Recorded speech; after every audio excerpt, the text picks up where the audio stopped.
بيبدأ الفيلم بحادثة بشعة بتحصل في بريطانيا، بيبان إنها بفعل فاعل مش مجرد حادثة وخلاص، خصوصا لما بنشوف عربية واقفة في مكان الحادثة وظل شخص ملامحه مش واضحة بيبص على العربية المتدمرة قدامه كأنه بيتأكد من حاجة معينة. في الوقت الحاضر بنشوف البطل كول اللي بيشتغل حارس شخصي للملياردير المعروف تيبو كامبالو. بيبان إنه مش مجرد حارس وخلاص، وإنه عنده مهارات خاصة، وده بيظهر بوضوح لما بنشوف عينيه بترصد كل تفصيلة صغيرة وكل حركة مشتبه فيها ممكن تحصل في المكان. بعدها بيسمع صوت في سماعته بينبهه إن الملياردير وابنه نازلين، فبيتحرك بسرعة ناحية الأسانسير علشان يبقى في استقبالهم، وعينيه بتمسح كل حتة في المكان بتركيز. لما بيوصل الأسانسير بيخرج منه 3 أشخاص، تيبو وكاميرون ابنه ومعاهم شخص ثالث، وبيبان إن في صفقة تمت بينهم. بيقف تيبو لحظة قدام تمثال لسفينة وهو متأثر قوي، وبيقول إن بداية ثروته كانت في المركب والشركة دي، وساعتها بيطمنه كاميرون إنه هيدير الشركة كأنه موجود وأحسن كمان.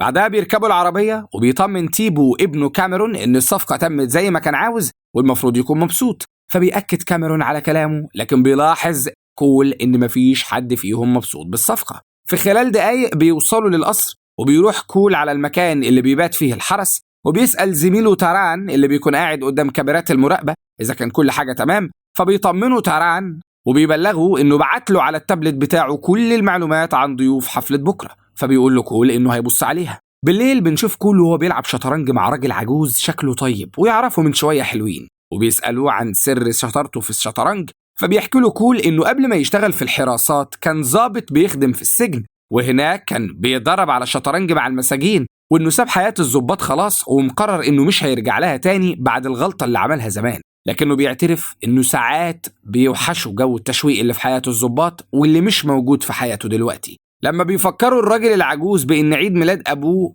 بيبان على كل إنه متأثر جدا، وبيقول له إنه كان أشطر منه في لعب الشطرنج. وبعدها بيروح بيته بعد ما بيكسب، وبنشوفه بيبص على صور والده المتوفى وبيعيط. تاني يوم بيجهز تيبو وكاميرون نفسهم علشان الحفلة. لما بينزلوا بيهزر كاميرون مع كول وبيقول له إنه بيكره جو الحفلات ده علشان أبوه فكل مرة لازم يلقي خطاب قدام الناس، فبيضحك كول وبيبان إنهم أصحاب وإن تيبو وكاميرون بيعتبروا جزء من العيلة. وكالعادة في الحفلة بتبقى عينين كول بترصد أصغر التفاصيل، وبيلمح راجل شكله مريب وبيفضل يتابعه بعينيه من أول ما بيدخل الحفلة لحد ما بيخرج منها. وبيسأل كول زميله تاران عن الراجل ده، فبيقول له إنه اسمه جاران دانييلز. في الوقت ده بيطلع تيبو على المنصة وبيبدأ يتكلم عن النجاح وإزاي نقدر نتغلب على العقبات اللي بتقف قدامنا من غير ما نضيع فرص ممكن تساعدنا في تحقيقه، وبيعلن عن افتتاح مشروع جديد، وبيشكر ابنه كاميرون على المجهود اللي عمله علشان ينجح المشروع، وبيقدم له ساعة غالية جدا. وطبعا ما بينساش يشكر كول اللي بيقدم له ساعة مكتوب عليها تاريخ اليوم اللي كول أنقذه فيه قبل 5 سنين، وكان السبب إنه خلاه يشتغل معاه، وإنه بالنسبة له مش مجرد حارس شخصي، ده جزء من العيلة. على الناحية التانية بنشوف جاران وهو بيتكلم في التليفون وبيطمن حد إن الصفقة دي مستحيل تتم الليلة، وبيقفل معاه. وفي الطريق للقصر بيسوق كول العربية، بيلاحظ إن تيبو مهموم فبيسأله إذا كان كل حاجة تمام. بيتفاجئ إن تيبو ما كانش عاوز يبيع الشركة بس قرر يبيعها عشان مصلحة ابنه كاميرون. بيبدأ كول يحس بالخطر لما بيشوف الطريق واقف، بيحاول يرجع لورا بالعربية لكنه بيتفاجئ بعربية بتعترض طريقه، فبيأمر تيبو إنه ينزل تحت، وبيبدأ تبادل إطلاق النار، وبينجح كول في إنه يقتلهم كلهم. لكن للأسف بيتصاب تيبو إصابة خطيرة، وقبل ما يموت بيوصي كول على ابنه كاميرون، وبيتأثر كول جدا وبيفضل يعيط وبيترجاه إنه يفضل معاه. بعدها بيتمالك أعصابه، بيتصل بتاران علشان يطمن على كاميرون وبيبلغه بكل اللي حصل. ولما بيحاول تاران يكلم البوليس بيمنعه كول وبيصدمه إنه شاكك إن حد من البوليس متورط في اللي حصل. هنا بيقرر كول يطلع يفتش العربية التانية. لما بيلاقي جواز سفر أمريكي بيطلب من تاران يجمع معلومات عن صاحب الجواز. فعلا بيعرف إنه صاحب الجواز بتاع السفر اسمه جوناثان روجرز، ده جندي سابق في القوات البحرية وعضو سابق في قوات العمليات الخاصة البحرية. كل دي معلومات عادية، لكن أخطر معلومة بيعرفها تاران وبتصدم كول هي إن جوناثان هو واحد من طاقم سفينة KMG المملوكة لشركة كامبالو. بنعرف إن جوناثان هيسافر النهاردة على سفينة أرتيميس اللي هتتحرك كمان 2 ساعات، فبيقرر كول يروح على هناك. على الناحية التانية بيظهر جاران وبيتفرج على ماتش ملاكمة، بيقطعه واحد من رجالته اللي بيبلغه إنه عنده خبر حلو وهو موت تيبو كامبالو. ولسه جاران هيطمن بيتصدم إن كول لسه عايش، فبيأمر الراجل بتاعه إنه يدور عليه ويقتله. في مكان تاني بنشوف ست اسمها أليس وهي بتتابع الأخبار وبتعرف بخبر موت تيبو كامبالو واتنين من ضباط المرور. بنشوف صورة كول وهي ظاهرة في الشاشة وبيبان إنه مشتبه فيه والبوليس بيدوروا عليه. تليفونها بيرن فبتروح ترد، بتتفاجئ بالمدير بيبلغها إن طاقم سفينة KMG ناقص وإنها لازم تيجي تشتغل الليلة. ولما بتحاول تعترض وتفهمه إنها لسه راجعة من رحلة استمرت لمدة 24 يوم وإن طيارتها كمان 3 ساعات علشان تلحق تقضي أجازة الأسبوع مع بنتها، بيهددها إنها لسه موظفة تحت التدريب وإنها لو ما جاتش هيطردها، فبتضطر توافق.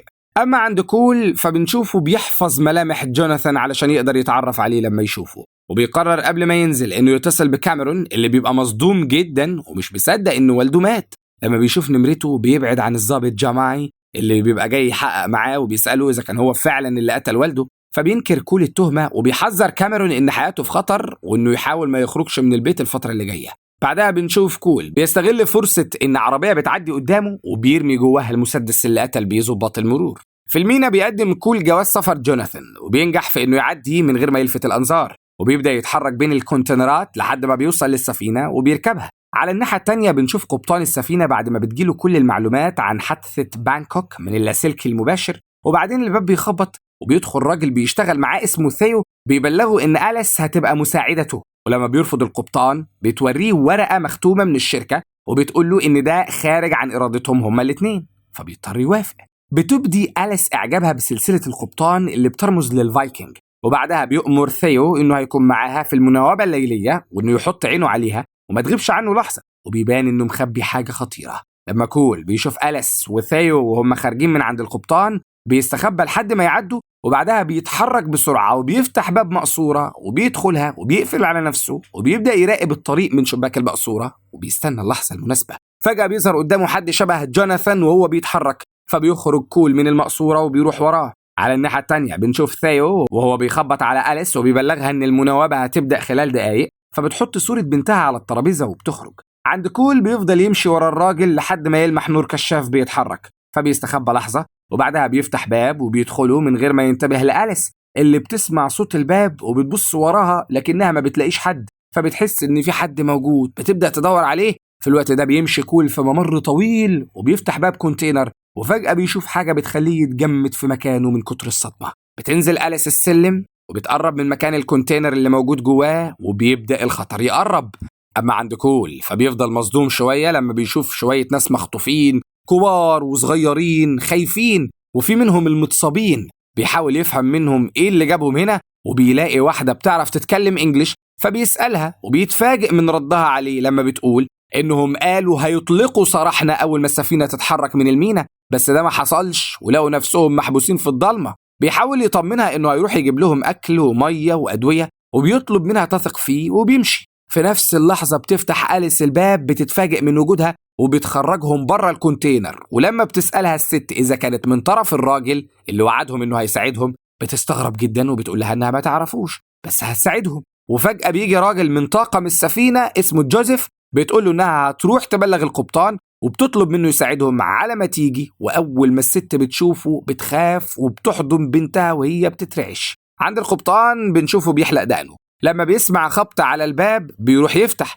بيلاقيها أليس اللي بتبدأ تحكي له على اللي شافته، فبيطمنها إنه هيتصرف وبيتكلم في اللاسلكي وبيطلب من رجال الطاقم باتباع البروتوكول. ولما بتسأله إذا كانوا هيتصلوا بالقوات البحرية بيقول لها إنه عاوز يفهم إيه اللي بيحصل الأول وإنه هيكلم دكتور علشان البنت المصابة، وبتحس من كلامه إنه مخبي حاجة فبتستغل إنه بيتكلم في اللاسلكي وبتطلع تجري. في نفس الوقت بنشوف جوزيف وهو بيأمر الناس إنهم يدخلوا جوه، لما بيرفضوا بيحاولوا ياخدوا المسدس منه بيبدأ يضرب فيهم وفجأة بينط عليه كول وبيبدأ يضرب فيه. لما بيحاول جوزيف إنه يخنقه بيخلع كول قفل الباب وبيعور بقه. على الناحية التانية بنشوف أليس وهي بتطلب من ثيو إنه يتصل بالقوات البحرية، وقبل ما نستوعب إيه اللي بيحصل بنشوفه بيرفع السلاح في وشها فبترفع إيديها كأنها استسلمت. بيبقى كول بيحاول يتفادى الضربات المتتالية اللي بيوجهها جوزيف ليه، وفجأة بياخد كول مطوة جوزيف وبيقتله. وفي نفس اللحظة بنشوف أليس وهي بتستغل كلام ثيو مع القبطان وبتوقع منه المسدس وبتضربه وبتجري.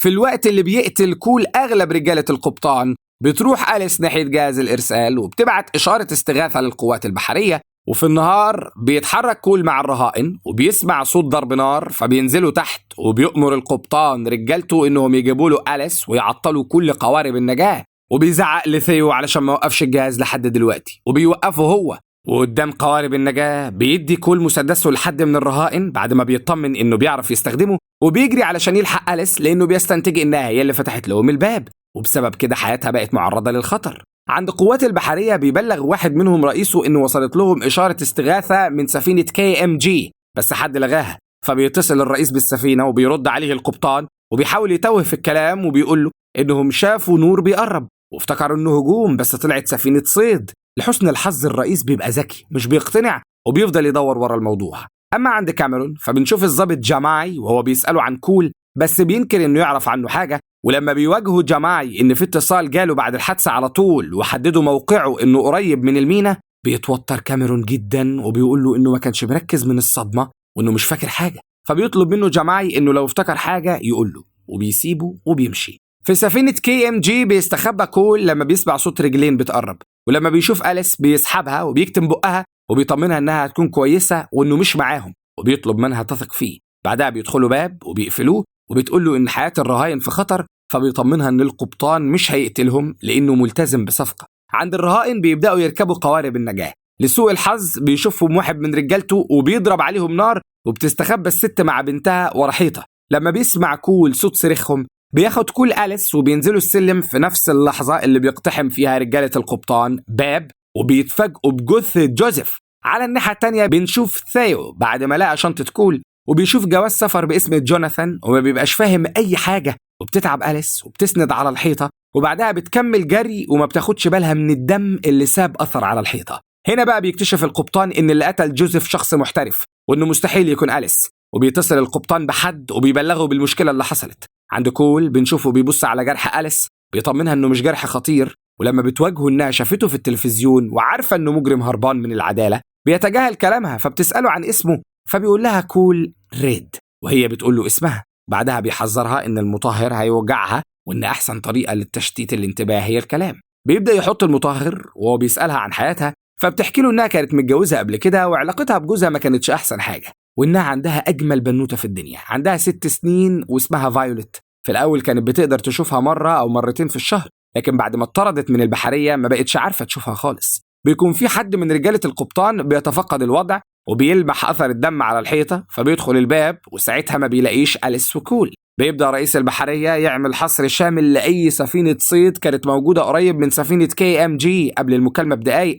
وبيكلف قوات البحرية بجمع معلومات عن القبطان. وبرضه أليس في الطريق بتفضل تسأل كول عن حادثة بانكوك وهل قتل فعلا ولا لأ، وبتطمن لما بيقول لها إنه ما قتلش حد وإن أولويته دلوقتي إنه يطلع من هنا معاها في الرهائن، وبتتأثر جدا من كلامه وبتقول له إن في طريقة تخليهم يتكلموا مع قوات البحرية بس لازم يروحوا الجسر أو أوضة التحكم اللي بيقعد فيها القبطان، وبتتوتر لأنهم ممكن يتمسكوا. فبيفكر لحظة وبعدين بيقول لها إنهم لازم يصرفوا انتباه القبطان واللي معاه. بيروحوا على مكان فيه سفينة وبيولعوا في ورقة هناك وبيطلعوا يجروا. طبعا الإنذار بيشتغل بس القبطان بيبقى ذكي، بيعرف إن الحريقة مجرد تمويه وبيوزع رجالته على كل شبر في السفينة. بيدخل رجالة القبطان وبيبدأوا يطفوا الحريق، وبيطلع القبطان على السلم المطافي بحيث يكون كشف السفينة كلها من فوق. عند أوضة الجسر بيضرب كل واحد من رجالة القبطان وبياخد اللاسلكي وبيحطه على الترابيزة وهو مفتوح، وبيطلع على السلم من غير ما يعرف إن اللاسلكي هيكون سبب رئيسي في حل اللغز. وبتنجح أليس إنها تبعت رسالة استغاثة للقوات البحرية، وفجأة بيلمح القبطان كول وهو في الأوضة وبيدي أمر لرجالته بالتعامل معاه. وبفضل موهبة كول المميزة بيقدر يسمع صوت رجلين بتقرب وبيشتبك مع الراجل وبينجح في إنه يخلص عليه. ولحسن الحظ بيرد الرئيس على أليس وبتبلغه بتواطؤ القبطان مع حد تاني في جريمة الإتجار بالبشر، وبتقول له تعالوا بسرعة يا إما هنموت، وبتطلع تجري. وبيلاحظ الرئيس صوت ضرب نار عند أليس قبل ما تقفل، وبيأمر قوات البحرية بالتوجه ناحية السفينة وبيسأل عن ملف القبطان. وفي المقصورة بتاعت أليس بنشوفها وهي بتعيط بعد ما بتشوف صورة بنتها، وبيحاول كل إنه يهديها وبيوعدها إنه هيرجعها لبنتها. عند القبطان بنشوفه بيشرح خطته لباقي رجالته، بس اللي ما كانش عامل حسابه هو وجود جهاز اللاسلكي المفتوح واللي بينقل لكول كل كلمة بتتقال. بيتفاجئ كول بالقبطان وهو بيتكلم في التليفون وبيسأل جاران عن كول وإنه إزاي مش ميت، فبيعتذر له جاران وبيقول له إن رجالته أخطأوا الهدف، وبيطلب منه يقتل كول أول ما يشوفه وما يسمحش لحد يبوظ الصفقة. وبيطمنوا القبطان إن الصفقة مش هتبوظ لأنه قدم ميعادها وفي خلال ساعتين هتكون كل حاجة خلصت. كل ده مش مشكلة، لكن الصدمة الحقيقية بتبقى من نصيب كول لما بيسمع اسم كاميرون وبيشك إنه له يد في اللي حصل. بياخد أليس وبينطوا من الشباك وبينزلوا على حافة السور في نفس اللحظة اللي بيقتحم فيها رجالة القبطان المقصورة وبيلاقوا الشباك مفتوح. لما بتعرف أليس كول إنه كل الأماكن عليها حراسة ما بيبقاش قدامهم غير فتحات التهوية، أما عند قوات البحرية فبنعرف منهم كل حاجة عن القبطان، زي إنه مواطن دنماركي وبيشتغل في سفينة KMG من 13 سنة وتولى قيادة الفريق لمدة 10 سنين، وإنه حواليه إشاعات كتيرة من عمليات سرقة وتهريب للقتل. وبيطلب القبطان يشوف ملف كول كمان، وفجأة بيلفت نظره الأخبار اللي بتتعرض في التلفزيون وبيتصدم وبيطلب يشوف لقطات السفينة من القمر الصناعي. في الوقت ده بيدخل كول فتحة التهوية وأليس بتفضل واقفة بتراقب. بعد دقايق بتسمع صوت حد جاي وبتحذر كول وبتجري ووراها رجالة القبطان. بيحاول رجالة القبطان إنهم يقتلوا كول لكنه بيبقى أسرع منهم وبيضرب عليهم نار وبيقدر يهرب. بتطلع تجري وبتستخبى وبيدخل رجالة القبطان الطريق المؤدي لفتحة التهوية. بيشوفهم كول وبيتوتر جدا. بيحاول كول يفتح الباب فبيعمل صوت، بيبدأوا يضربوا نار عليه. فبينزل في ماسورة فتحة التهوية وبيطلع منها وبيمشي وهو موجه سلاحه قدامه. في الوقت ده بتطلع أليس من مخبأها وبتطلع تجري وبتتفاجئ بضربة من ثيو اللي بيقول لها انهم كده بقوا متعادلين زي ما ضربته في الاول خالص. بيوديها للقبطان اللي بيخلي حد معاها وبيطلع هو ورجالته يدور على كول في كل شبر من السفينة عشان يقتلوه. في البحر بنشوف قارب بيقرب من السفينة بس ما بنعرفش ده تبع قوات البحرية ولا أصحاب الصفقة. لما بيسمع كول صوت حد جاي بيستخبى وبيدخل القبطان ورجالته المكان، وفجأة بيضرب كول النار على مصدر الضوء والمكان كله بيبقى ضلمة. فلما ما بيشوفوش حاجة بيضطروا انهم يقفلوا كل المداخل والمخارج عليه، وبيقرر القبطان يتعامل معاها بعدين لان اصحاب الصفقة قربوا يوصلوا. في الوقت اللي بيحاول مول يخرج فيه بيوصل للرئيس كل المعلومات عن كول. اتولد في لندن في عيلة كلها ضباط، وبتتوفى مامته وهو عنده 7 سنين، وبعد ما بيخلص دراسته بيبقى عضو في قوات الكوماندوز وبيشارك في غزو أفغانستان، وبعدها بيرجع لندن وبيشتغل ضابط هناك. بياخد جوائز وأوسمة كتيرة نتيجة جهوده وإنجازاته اللي بيحققها في خدمة البلد. وفي يوم بيبقى في مهمة تحت قيادة والده وبيعمل غلطة بتخليه ما يعرفش يطلع من المكان، فبيضحي والده بحياته وبيدخل علشان ينقذه، وفعلا بينجح في كده، بس بعدها بيموت وبيفضل كول يحارب إحساسه بالذنب.